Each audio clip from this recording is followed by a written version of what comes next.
Sir, मी तुम्हाला आज याच्यासाठी मुद्दाम इथं बोलवलं. अनेक आंदोलनं तुम्ही हाताळली, अनेक आंदोलनं तुम्ही केली, मुंबईपर्यंत आणली. आदिवासींचं ते आंदोलन, असे अनेक आंदोलनं आहेत. या आंदोलनाकडे तुम्ही कसं पाहताय? सध्याची जी परिस्थिती निर्माण झालेली आहे त्याच्या मागचं कारण काय वाटतं? कोण चुकलं? ही परिस्थिती हाताबाहेर जाण्याच्या आधीच नेमकं काय करायला हवं? मुळामध्ये कोणतंही आंदोलन जे सुरू होतं त्याची इत्थंभूत माहिती ही गुप्तचर विभागाकडून राज्य शासनाला, मुख्यमंत्री महोदयांना आणि गृहमंत्री महोदयांपर्यंत पोहोचलेली असते. आणि मराठा आंदोलनाचा आजपर्यंतचा अनुभव लक्षात घेता किती ताकदीनं मराठा आंदोलन त्या ठिकाणी पोहोचणार आहे, धडक मारणार आहे मुंबईपर्यंत, याचा निश्चित अंदाज हा गृहमंत्री आणि मुख्यमंत्री महोदयांना होता. परंतु त्याची योग्य दखल त्यांनी घेतली नाही. पूर्वी ज्या काही घटना अनुचित घडल्या त्याच्यातनं धडा ते शिकले नाहीत आणि त्यांनी अतिशय चुकीच्या पद्धतीने हे आंदोलन आता हाताळलेलं आहे. आणि सगळ्यात महत्वाची गोष्ट म्हणजे अन्न असेल, पाणी असेल, त्याचप्रमाणे शौचालय असतील, एकूण जी सोयी सुविधा असतात त्याच्यावर एकूण शासनाने त्याची दखल न घेतल्यामुळे त्याचा पुरवठा बंद करण्यात आला. ही अतिशय गंभीर आणि निषेधार्ह अशी गोष्ट आहे. महाराष्ट्र शासन आणि मुख्यमंत्री महोदय आणि गृहमंत्री महोदय हे यांच्या वतीनं अन्न पाणी या ठिकाणी पुरवठा बंद करण्यात आला. आम्हाला भीमा कोरेगावचा पूर्वीचा अनुभव आहे. 2018चा आम्हाला भीमा कोरेगावचा अनुभव आम्ही घेतलेला आहे. अन्न पुरवठा आणि पाणी पुरवठा कसा बंद केला जातो हे आम्हाला माहिती आहे. परंतु ह्याही बाबतीमध्ये जसं 2018 मध्ये भीमा कोरेगाव मध्ये झालं त्याच पद्धतीने ह्या वेळेस सुद्धा मुंबईमध्ये अन्न पुरवठा, पाणी पुरवठा बंद झाला आणि याची संपूर्ण जबाबदारी ही माननीय मुख्यमंत्री महोदयांची आहे. त्यांनी ती जबाबदारी नीटपणे पेललेली नाही. याच्यामध्ये मला फारसा दोष आंदोलकांना देता येणार नाही. हा संपूर्ण दोष जो आहे तो राज्य सरकारचा आहे, मुख्यमंत्री महोदयांचा आहे आणि तेच याला दोषी आहेत. ठीक आहे अजितराव, आता या पुढच्या काळामध्ये उद्या पुन्हा न्यायालयामध्ये सुनावणी होणार आहे. आज काय झालं ते सगळ्या महाराष्ट्रानं बघितलेलं आहे. या आंदोलनाला कुठल्याही प्रकारचं गालबोट लागू नये यासाठी काय खबरदारी सरकार घेत आहे?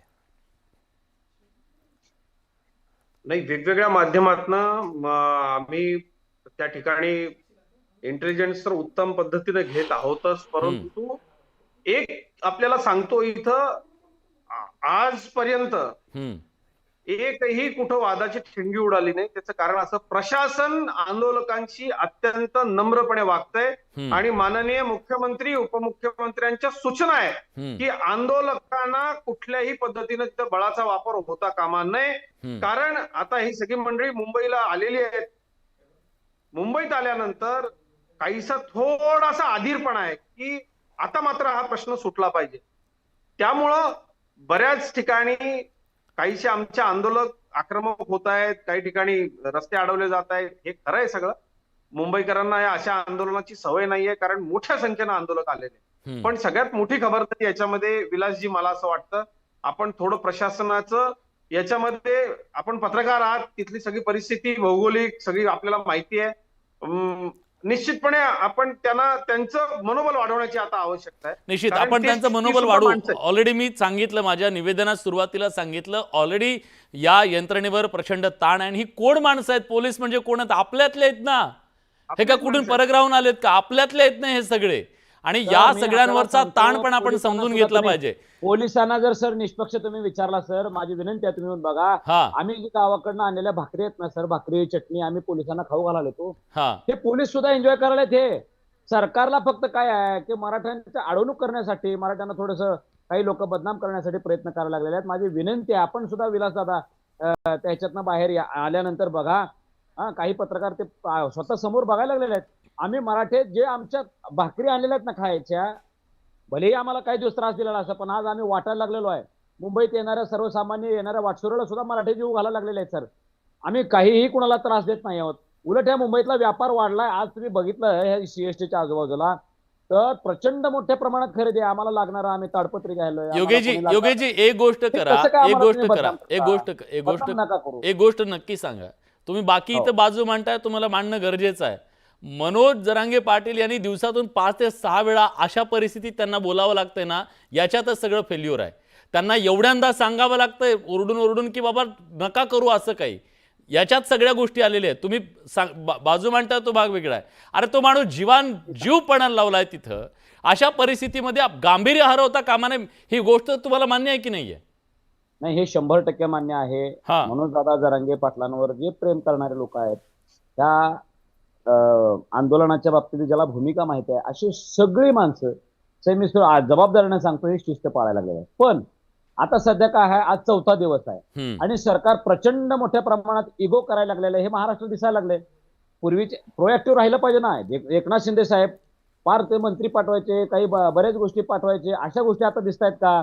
यायला ती उद्या पोलिसांचं काम करतील असं देवेंद्रजींकडनं आपण अपेक्षित होतं. पण एक शिष्टमंडळ तुमचं शिष्टमंडळ द्यावं चर्चेसाठी, अशा प्रकारची एक मागणी केली जाते. मुख्यमंत्र्यांनी पण त्याच्याबद्दल सांगितलं, माईकवर चर्चा होऊ शकत नाही, तुम्ही शिष्टमंडळ द्या चर्चेला पुढे, असं म्हणतायत सरकारच्या वतीनं. माननीय मुख्यमंत्री महोदयांनी ते स्टेटमेंट आज केलेलं आहे. साहेब, माननीय मुख्यमंत्री महोदयांनी ते स्टेटमेंट जे तुम्ही म्हणताय येतो अजितराव येतो आज केलेलं आहे. माझी अशी विनंती आहे, माझी अशी एससीबीसीचं आरक्षण, ते म्हणतात एससीबीसीचं आरक्षण तुम्हाला का मान्य नाही? आता मुद्द्यावर या. जर असं असेल ना चर्चा एकनाथ शिंदे साहेबांनी जे आरक्षण दिलं गेलं एससीबीसीचं आरक्षण 10% आरक्षण जे कोर्टाच्या हातावर टिकलेलं आहे, त्याचं आरक्षण घेतलेलं सुद्धा आहे समाज बांधवांनी. ते आरक्षण जे आहे जरांगे पाटलाला का मान्य नाही आहे? नाही, आम्हाला जरांगे पाटलांनाही मान्य नाही ना आम्हाला सगळ्या मराठा समाजालाही मान्य नाही. याचं कारण आहे, जर राज्य शासनानं आम्हाला आयोग नेमून सामाजिक आणि शैक्षणिक मागास ठरवलेला असेल तर आम्ही संविधानानुसार इंदिरा साने जजमेंटनुसार 50% आतल्या आरक्षणाला पात्र आहोत. आमची फसवणूक देवेंद्रजींच्या काळात वरचं देऊन फसवणूक झालेली होती, ते आरक्षण गेलं, सरकार गेल्या आताही देवेंद्रजी सरकार झाल्या ते आरक्षण जाण्याची शक्यता आहे. याचं कारण आम्ही त्याचा अभ्यास केलेला आहे. आमचा हिस्साच 50% जाताना आमच्या जमिनीवर अतिक्रमण केलेलं आहे. 23 मार्च 1994 आमचा जे काही हिस्सा हिरावलेला आहे, शरद पवार साहेबांनी आमच्या पाठीत खंजीर खुपसलेला आहे. ते फक्त आम्ही काय म्हणतो त्या आरक्षणाचा ठीक आहे. दाभाडे सर, मी 30 सेकंद देतो. दाभाडे सर तुमची कमेंट. दाभाडे सर तुमची कमेंट, नंतर अजितराव. मला असं या संदर्भात म्हणायचं आहे की आदरणीय जरांगे पाटील साहेब हे अभ्यासू व्यक्तिमत्व आहेत, परंतु एकूण जर बघितलं आपण तर या आंदोलनाकडे एकूण वैचारिक नेतृत्वाचा अभाव आहे. म्हणजे एक बुद्धिजीवी वर्गाचं एक केडर बेस्ड ऑर्गनायझेशन ज्याला आपण म्हणतो. डॉक्टर साहेब, मी सुद्धा वकील आहे. ऑर्गनायझेशनची गरज मनोज आहे. जरांगे पाटलांचा किती अभ्यास आहे तुम्हाला माहित नाही साहेब. माझी विनंती आहे, अतिशय चांगले अभ्यासक आहेत. मी तेच म्हटलं सर, आदरणीय जरांगे साहेब अतिशय चांगले अभ्यासक आहेत. फक्त एक ज्याला आपण वैचारिक नेतृत्वाची जी फळी म्हणतो ती या आंदोलनाकडे नाही. म्हणजे मी या ठिकाणी विशेषतः उल्लेख करेन की आदरणीय आह साळुंके साहेब आहेत, आदरणीय बीजी कोळसे पाटील साहेब आहेत, आदरणीय श्रीमंत कोकाटे साहेब आहेत, आदरणीय प्रवीण गायकवाड साहेब आहेत.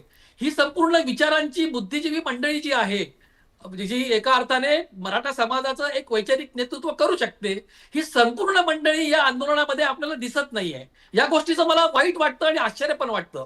आणि दुसरा एक मुद्दा असा याच्यामध्ये, ज्या पद्धतीनं आणि दुसरा एक मुद्दा त्याच्यामध्ये मुद्दा मांडायचा आहे की ज्या पद्धतीने योगेशजी दुसरा एक मुद्दा जाणवतोय तो, मनोज जरांगे पाटील उपोषणाला बसलेले आहेत. त्यांची 4थ्या दिवसाच्या नंतर तब्येत कशी आपल्याला माहिती आहे. हे सगळं हँडल करणं त्यांना एकट्याला आताच्या परिस्थितीमध्ये ते दक्षिण मुंबईभर हे आंदोलक पसरलेले आहेत. टीम बी जी आहे ना, दुसऱ्या फळीतल्या टीमची जबाबदारी की हे सगळ्या गोष्टी हँडल करणं आणि त्याच्यावर नियंत्रण ठेवणं. कारण ह्याच्यातून एखादी चुकीची गोष्ट घडली ना तर एवढं चांगलं आंदोलन सुरू आहे, शांततेत सुरू आहे, त्याला गालबोट लागू शकतं, ते लागू नये. टीम बी टीम सी असलं काही कसलंही नियोजन या ठिकाणी नाही आहे.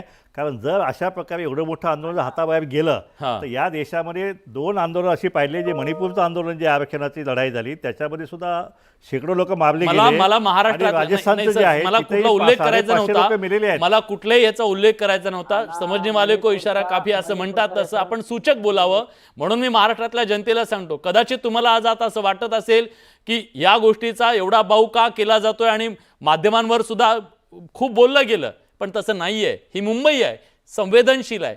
इथं एक माणूस सुद्धा घुसला चुकीचा तर याचा दुरुपयोग करून या महाराष्ट्राला मोठी जखम देऊ शकतो.